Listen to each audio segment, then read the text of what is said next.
Hello everyone, आप सबका स्वागत है योर लीगल एक्सपर्ट के यूट्यूब चैनल पे। आज की वीडियो में हम डिस्कस करेंगे guide for e commerce sellers. अगर आप प्लान कर रहे हैं ऑनलाइन सेलिंग के लिए या फिर आप ऑलरेडी सेल कर रहे हैं तो आज की वीडियो आपके लिए है। तो आज की वीडियो में हम डिस्कस करेंगे basic requirements for registration on any E commerce platform, और इसके साथ साथ देखेंगे कि जो एग्जिस्टिंग सेलर्स हैं उनके लिए क्या मैंडेटरी और किन किन चीज़ों को हमको ध्यान रखना चाहिए। तो आइए आज की वीडियो को शुरू करते हैं। ऑल ओवर वर्ल्ड भी है। आजकल जो मेजर प्लेटफॉर्म्स हैं वो हैं हमारे Amazon, Flipkart, Myntra, Jabong, Meesho, Paytm, Nykaa, first cry. काफ़ी सारे ब्रांड्स हैं अलग अलग प्रोडक्ट्स के लिए, अलग अलग ब्रांड या अलग अलग इलेक्ट्रॉनिक कॉमर्स प्लेटफॉर्म्स। जैसे कि हम बात करते हैं, अगर फर्स्ट क्राई है बेबी प्रोडक्ट्स के लिए। उसके अलावा नाइका है आपका फैशन प्रोडक्ट्स के लिए, जो कि आप वुमेंस के फैशनेबल प्रोडक्ट्स होते हैं उनके लिए। मिंत्रा क्लॉथिंग, शॉपिंग, फैशन, ये भी उसके लिए। अमेज़ॉन है आपका हर तरह के प्रोडक्ट के लिए, फ्रॉम पेन टू एरोप्लेन असली वाला नहीं, खिलौने वाला। उसके अलावा क्या होता है कि आपका फ्लिपकार्ट भी सेम लाइक अमेज़ॉन, जिसमें आप अपने electronics, house hold products, kitchen products, अब कुछ भी ऐसी चीज़ है जो आप सेल कर सकते हैं वो आप अमेज़ॉन फ्लिपकार्ट पे सेल कर सकते हैं। तो आज की वीडियो में हम डिस्कस करेंगे कि इन प्लेटफॉर्म्स पे आप अपने प्रोडक्ट्स को रजिस्टर कैसे करते हैं, अपने आप को कैसे रजिस्टर करते हैं, उसके लिए क्या क्या रिक्वायरमेंट्स हैं, रिक्वायरमेंट्स को आप कैसे कंप्लाई करेंगे, अपने प्रोडक्ट्स की कैटलॉगिंग कैसे करेंगे। हम इनके प्रोसेस में नहीं जाएंगे, हम सिर्फ उनकी रिक्वायरमेंट्स देखेंगे कि उनके बेसिक रिक्वायरमेंट्स क्या हैं। आज हम उनके बारे में डिस्कस करेंगे। तो आइए आज की वीडियो को शुरू करते हैं।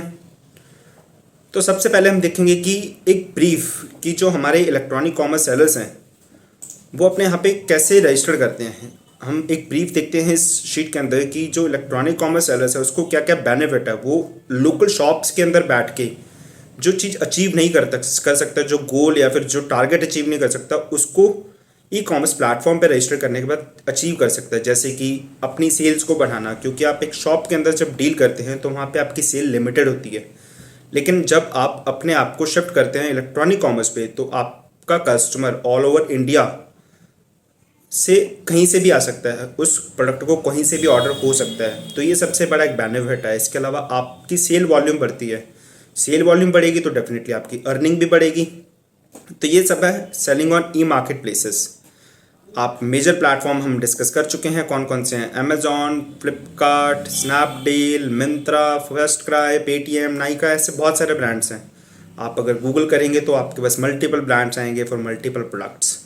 इसके अलावा कैटेगरीज क्या क्या होती हैं हमारे ई कॉमर्स सेलिंग में। जो आजकल कैटेगरीज हैं, कैटेगरीज हमारे इलेक्ट्रॉनिक्स होती हैं, फैशन प्रोडक्ट्स होते हैं, हाउस होल्ड प्रोडक्ट्स होते हैं, आपका होम फर्निशिंग हो गया, इलेक्ट्रॉनिक्स, ग्रॉसरी भी आजकल ट्रेंडिंग में है, ग्रॉफर्स हो गया, बिग बास्केट हो गया। ये सारे आपको आजकल ग्रॉसरी भी होम डिलीवरी देते हैं without any extra cost, fresh देते हैं। इसके अलावा आजकल तो ट्रेंड चल चुका है मिल्क, फ्रेश मिल्क भी आपके घर तक पहुंचाया जाता है। कंट्री डिलाइट करके एक वेबसाइट आई है। इसके अलावा भी काफ़ी सारी वेबसाइट्स हैं जो आपके नए नए ट्रेंडिंग में जो प्रोडक्ट्स हैं उनके लिए स्टार्टअप्स लॉन्च किए जा रहे हैं, जिससे कि कस्टमर को ईज हो सके।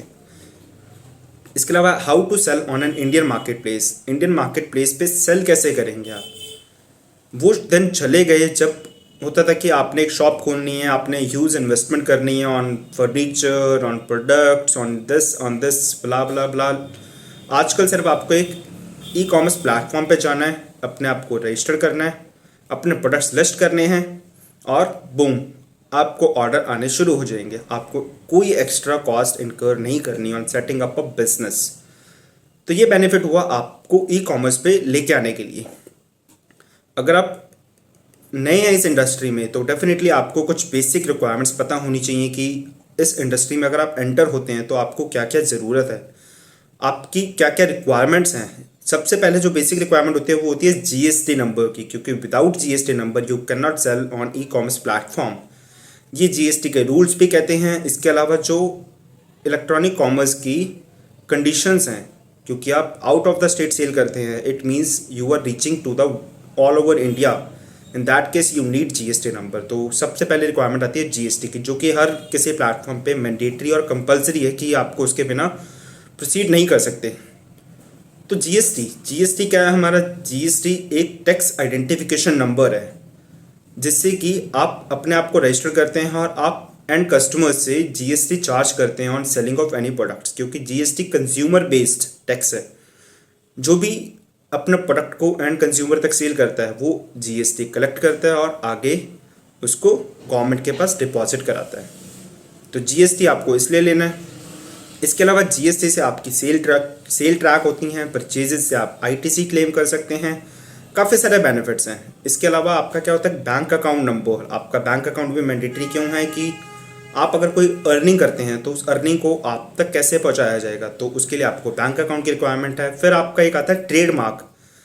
ट्रेडमार्क एक ऐसी चीज़ है जो आपके ब्रांड नेम को सेव करता है। अगर आपने कोई भी ऐसा ब्रांड नेम कॉइन किया है, सपोज करके अगर अमेजोन की बात करते हो तो Amazon is a brand name, तो अमेजोन को सेव करने के लिए उन्होंने डेफिनेटली एक ट्रेडमार्क एप्लीकेशन फाइल करी होगी। ऐसे ही अगर आप अमेजोन पे या किसी भी प्लेटफॉर्म पे या अपनी खुद की वेबसाइट के थ्रू अगर कुछ भी सेल करते हैं, खुदा न खास्ता अगर वो वाली वेबसाइट हमारी अच्छी चल जाती है लेकिन आपने उसका ट्रेडमार्क नहीं लिया, तो आपका जो कॉन्सिक्वेंस होगा वो ये होगा कि उस ब्रांड को कोई भी यूज़ कर सकता है, कोई भी उस सेम ब्रांड के नाम की अलग एंटिटी बना सकता है, अलग वेबसाइट बना सकता है, अलग पोर्टल बना सकता है। तो इन that case you can not claim कि मैं इसका ओनर हूँ या मैं इस प्रोडक्ट का ओनर हूँ। तो इन दैट केस क्या होगा कि आपके राइट्स कहीं ना कहीं अफेक्ट होंगे। तो इट इज़ रिकमेंडेड, हालांकि ये कंपल्सरी नहीं है ट्रेडमार्क, लेकिन स्टिल इट इज़ रिकमेंडेड कि आप ट्रेडमार्क एप्लीकेशंस फाइल करके रखें विदाउट लॉन्चिंग एनी ब्रांड। तो ये है ट्रेडमार्क। तो एग्जैक्ट डॉक्यूमेंट्स क्या क्या रिक्वायरमेंट होती है? आप अमेजोन की बात करेंगे तो अमेजोन पे आप जीएसटी की बात करते हैं, कंपनी का बैंक अकाउंट, ट्रेडमार्क सर्टिफिकेट, आपकी जो कैंसिल चेक होती है, कैंसिल चेक आपको चाहिए अपने बैंक अकाउंट की डिटेल देने के लिए। फ्लिपकार्ट के लिए भी ऐसे सिमिलर डॉक्यूमेंट्स होते हैं, शॉप के लिए उसके भी सिमिलर डॉक्यूमेंट है। तो मेजरली जो होते हैं, मेजरली आपकी जीएसटी, पैन, ट्रेडमार्क और बैंक अकाउंट, ये तीन चीज़ें आपकी मैंडेटरी हर जगह रिक्वायरमेंट होती है। बैंक अकाउंट कई जगहों पे आपका करंट अकाउंट मैंडेटरी और कई जगहों पे आपका सेविंग से भी काम चलता है। और नीचे देखो, आप नोट पे देखेंगे तो any specific document may be asked for when you going for registration on any E commerce platform. तो ये प्लेटफॉर्म के ऊपर डिपेंड होता है कि उसको किस डॉक्यूमेंट की रिक्वायरमेंट है। जहाँ अब हम बेनिफिट्स की बात करते हैं तो बेनिफिट सबसे पहला हमारा होता है रीच बिगर मार्केट। जब आप ऑनलाइन जाते हैं तो आप बिगर मार्केट की रीच में जाते हैं। आप अपनी लोकल शॉप से निकल के आप अपने प्रोडक्ट को ऑल ओवर इंडिया बेसिस पे, अगर आप किसी इंडियन मार्केट प्लेस पे कर रहे हैं तो आप इंडिया लेवल पे आप उसको रीच कर रहे हैं। लेकिन अगर आप इसको किसी इंटरनेशनल, जैसे कि Amazon.com है या Alibaba.com है, तो उस पर क्या होता है, आपकी वर्ल्ड वाइड रीच होती है। तो वैसे आपकी रीच बिगर मार्केट है। इसके अलावा दूसरा आपका इंक्रीज सेल्स वॉल्यूम। जैसा कि हमने सबसे पहले डिस्कस किया कि अगर हमारे product all over India basis पे, हमारी लोकल मार्केट ना छोड़ के हमारा जो ऑल इंडिया लेवल पे अगर प्रोडक्ट रीच करेगा, तो डेफिनेटली अगर कस्टमर हमारे पहले एक लोकल लेवल से आते थे तो अब ऑल ओवर इंडिया से आ रहे हैं, तो हमारे सेल्स वॉल्यूम में इंक्रीज होगी। इसके अलावा हमारी सेटिंग अप की जो कॉस्ट है वो कहीं ना कहीं रिड्यूस होती है। वो भी हम डिस्कस कर चुके हैं कि हमें कोई ऐसा सच शॉप नहीं बनानी, कोई वो नहीं करना, क्योंकि आजकल जो लोग कर रहे हैं वो अपने घर से बैठ के इस चीज़ों में डीलिंग कर रहे हैं। घर पे लाके प्रोडक्ट रखा, फ़ोटो खींची, लिस्टिंग करी और आप ऑर्डर रिसीव करेंगे, ऑर्डर प्रोसेस करेंगे, ऑर्डर पैक करके आप डिलीवरी पार्टनर को हैंड ओवर करेंगे। बाकी काम इलेक्ट्रॉनिक कॉमर्स पोर्टल का। उसके अलावा जो पेमेंट है, पेमेंट भी आपकी कहीं नहीं अटकती, पेमेंट आपकी डायरेक्टली अकाउंट में आती है ऑन सक्सेसफुल डिलीवरी। जो भी उसमें चार्जेस होते हैं वो चार्जेस डिडक्ट करके आपको जो इलेक्ट्रॉनिक कॉमर्स प्लेटफॉर्म है वो आपके अकाउंट में डायरेक्टली पेमेंट डिपॉजिट कर देता है। प्रोसेस ऑफ सेलिंग क्या है? सबसे पहले आप करते हैं registration, because without registration you can not move further. Registration करेंगे, उसके बाद आप कैटलॉगिंग करेंगे, अपने प्रोडक्ट को लिस्ट करेंगे। वहाँ पे लिस्ट करने के बाद जब आपका प्रोडक्ट प्रमोट होगा तो you will receive order. Order को आप प्रोसेस करेंगे, पैक करेंगे, डिलीवरी करेंगे। डिलीवरी करने के बाद डिलीवरी आप नहीं करेंगे, डिलीवरी करेगा इलेक्ट्रॉनिक कॉमर्स प्लेटफॉर्म या फिर जो उसका डिलीवरी पार्टनर है। डिलीवरी चैनल्स हर किसी के साथ एसोसिएटेड है, एक्सप्रेस बीज, फेडेक्स, ऐसे बहुत सारे ब्रांड्स हैं जो कि डिलीवरी सर्विसेज प्रोवाइड करते हैं। तो आपकी पेमेंट डिलीवरी के बाद आपके अकाउंट में। तो ये था बहुत ईजी प्रोसेस इलेक्ट्रॉनिक कॉमर्स पे सेल करने का। तो इसके बाद हम देखते हैं पोस्ट रजिस्ट्रेशन कंप्लायंसेस की। अगर आपने रजिस्ट्रेशन तो लिया, लेकिन उसके बाद आपके कंप्लायंसेस क्या क्या होते हैं। रजिस्ट्रेशन किसका लिया आपने? जीएसटी का, ट्रेडमार्क का, और आपने इलेक्ट्रॉनिक कॉमर्स पे रजिस्ट्रेशन लिया। तो इसके लिए फिर आपको इनकी जो रिक्वायरमेंट्स हैं, जो इनके मंथली कंप्लायंसेस हैं, वो भी आपको फुलफिल करना है, वो भी आपको कंप्लीट करना है। तो हम जीएसटी में सबसे पहले देखते हैं कि जीएसटी में क्या क्या कंप्लायंसेस होते हैं। जीएसटी में होता है मंथली रिटर्न्स होती हैं, आपकी सेल के रिटर्न, आपकी परचेज की रिटर्न्स को मैच करना। उसके अलावा आपने एक जीएसटीआर 3B मंथली की कंसोलिडेटेड रिटर्न होती है, जिसमें आप अपनी परचेज और अपनी सेल दोनों को मैच करके जो आपका टैक्स बनता है वो आपको टैक्स पे करना होता है। इसके अलावा एक इम्पॉर्टेंट एस्पेक्ट ये है जो हर कोई मोस्टली मिस कर देता है, वो होता है टीसीएस का क्रेडिट रिटर्न। टीसीएस के रिटर्न बेसिकली जो इलेक्ट्रॉनिक कॉमर्स ऑपरेटर है वो आपको जो भी पेमेंट करेंगे उस पर वो 1% का टीसीएस काटेंगे, जो कि आपके जीएसटी के कैश, जो आपका कैश रजिस्टर होता है तो उसमें वो रिफ्लेक्ट करता है। उसका आप क्लेम ले सकते हैं, बेसिकली वो आपको क्लेम मिल जाता है अपनी टीसीएस रिटर्न फाइल करके। इसके अलावा आपकी क्वार्टरली जीएसटीआर 1 होती है, मंथली जीएसटीआर 1 होती है, वो आपकी टर्नओवर बेस्ड है। इसके अलावा अगर हम बात करते हैं एक इम्पॉर्टेंट एस्पेक्ट जो कि most of the electronic commerce sellers या फिर बिजनेस ओनर्स मिस करते हैं, वो है अकाउंटिंग। अकाउंटिंग क्यों रिक्वायर्ड है? क्योंकि जब आप ऑनलाइन सेलिंग करते हैं तो आपकी नंबर ऑफ ट्रांजैक्शंस हैं जो कि आपसे मिस हो सकती हैं। आप कैसे दिन में अगर आपने 100 प्रोडक्ट सेल किए, महीने में आपने 3000 प्रोडक्ट सेल कर दिए, तो 3000 प्रोडक्ट की सेलिंग हुई। सेलिंग करने के बाद उसका स्टॉक, उसकी पेमेंट, उसका प्राइस, उस पर अर्निंग आप कैसे ट्रैक करेंगे विदाउट एनी रिकॉर्ड्स? तो उसका रिकॉर्ड मेंटेन करने के लिए आपको अकाउंटिंग की भी रिक्वायरमेंट होती है। उसके अलावा अकाउंटिंग की क्यों रिक्वायरमेंट है? क्योंकि जो जीएसटी के लॉज है, जीएसटी का जो रूल्स है, वो कहते हैं कि आपको कुछ mandatory books of accounts maintain करनी है, जिसमें से आती है कि sales register, purchase register, stock का register, cash register, liability register, means की टैक्स लायबिलिटी रजिस्टर। तो ऐसे ही कुछ रजिस्टर्स मेंटेन करने होते हैं जो आजकल इलेक्ट्रॉनिकली मेंटेन होते हैं, तो उसके लिए अकाउंटिंग की रिक्वायरमेंट होती है। अकाउंटिंग आपके लिए बेनिफिशियल भी है कि जिससे आप अपनी अर्निंग या फिर आप अपने बिजनेस की ग्रोथ को ट्रैक कर सकते हैं कि हमारा बिजनेस एक्चुअल में कितना अर्न कर रहा है। और इन जो आप फाइनल अकाउंट्स बनाते हैं साल के एंड पे, जब आपको आईटीआर फाइल करनी होती है, तो उसमें भी आपको अकाउंटिंग हेल्प करती है।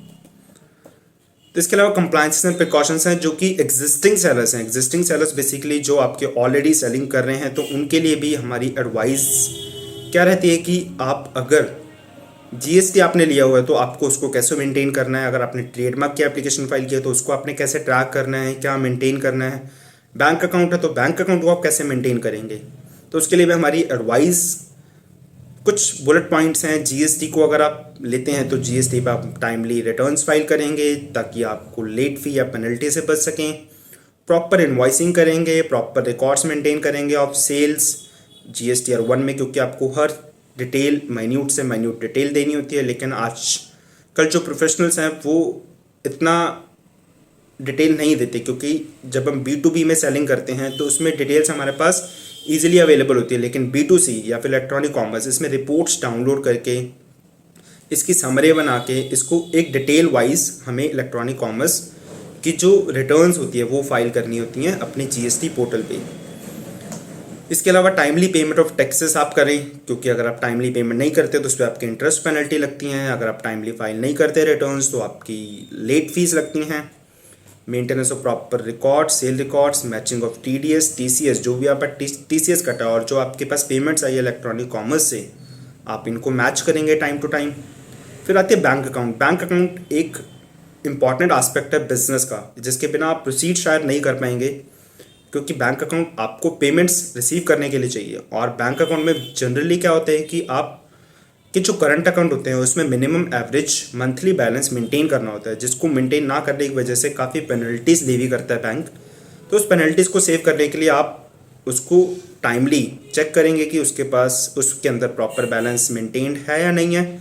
उसके अलावा जो उसके खर्चे होते हैं, जो एक्सपेंसेस हैं, जो उसके चार्जेस हैं बैंक के, ट्रांजैक्शन चार्जेस हो गए या फिर आपके जो एनुअल चार्जेस फिक्स होते हैं, डेबिट कार्ड चार्जेस हो गया, नेट बैंकिंग चार्जेस हो गए, क्या चेक बुक के चार्जेस हो गए, तो उसको भी कहीं ना कहीं आपको मेंटेन करके रखना है कि उसके ऊपर आपके चार्जेस ना कटें।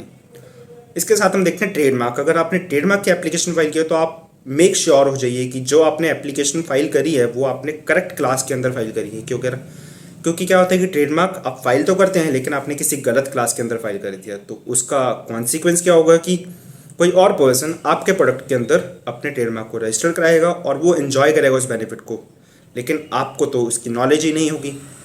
तो इसीलिए कहते हैं कि आप कभी भी एप्लीकेशन फाइल करते हैं ट्रेडमार्क की तो आप बेटर कंसल्ट करके आप फाइल करिए।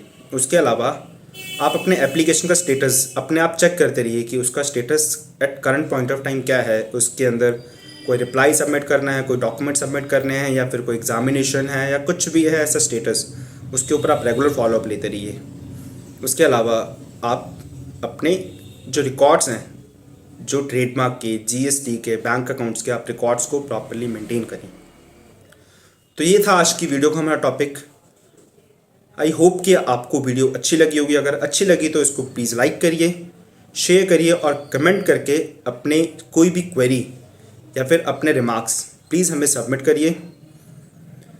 इसके अलावा आपको मिलेंगे किसी और अनदर टॉपिक के साथ। Thank you for watching the video.